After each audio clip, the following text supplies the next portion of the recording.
ஆடு மாடு வளர்க்கணும், குலத்தொழில். மறுபடியும் சீமா ஆடு மாடு மேய்க்க சொல்றோம். என்ன பண்ணலாம்? படிக்கணும். படிக்க ஒப்பம் கொடுப்பான காசும் ஓர்த்தா கொடுப்பான. பைத்தியக்கார பொண்ணு, பைத்தியக்கார பையன் மகனே, என்னை படிக்க வச்சவன் ஆத்தா அப்பன ஆடு மாடை விட்டான்டா படிக்க வச்சான். பைத்தியக்கார பையல, பைத்தியக்கார பையல பனை மரத்தையும் ஆடு மாட்டையும் வேப்ப மரத்தையும் வெள்ளாமையை வித்து படிக்க வச்சான்டா. முட்டாப்பட டாக்டருக்கு படி, படிச்சுட்ட 1.5 கோடி ரூபாய் கேட்கிறேன். ஒப்பம் கட்டுவானா உங்க ஆத்தா கட்டுவானா? அந்த பணத்தை எங்க ஆத்தா கட்டணும், எங்க அப்பா கட்டணும். அதுக்கு ஆடு மாடை வித்தாண்டா கட்டணும், மீன் முடிச்சாங்க கட்டணும், வேளாண்மை பார்த்தா கட்டணும், தேங்காய் வெட்டி வித்து தான் கட்டணும்.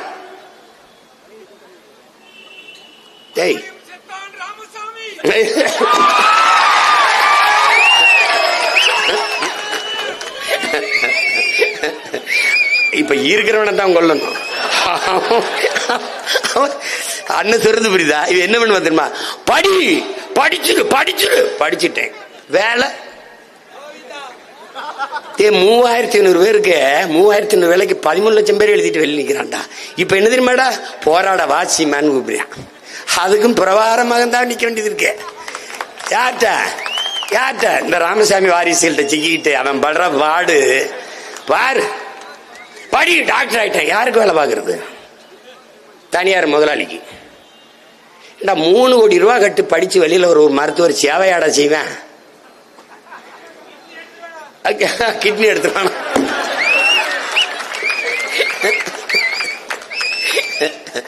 நீ இவங்களை சட்னி ஆக்கிட்டு போவோம் பெத்தாமி பெத்தாமி.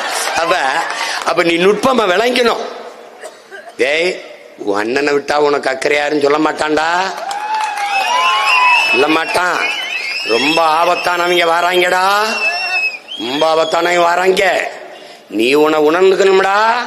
டிவிக்கே டிவிக்கே டிவிக்கேன்னு வாரா. டேய், நீ என்ன சொல்லணும்?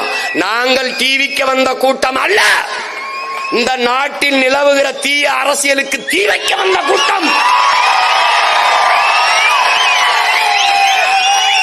நாங்கள் தளபதி தளபதி தளபதி என்று கத்த வந்த கூட்டம் அல்ல, இந்த நாட்டு மக்களின் தல விதியை மாற்ற வந்த கூட்டம். நாங்கள் தற்குறி கூட்டம் அல்ல, தத்துவ கூட்டம். நாங்கள் கூடி கலைகிற காகங்கள் அல்ல, கூடி பொழிகிற மேகங்கள் என்பதை காட்டணும்.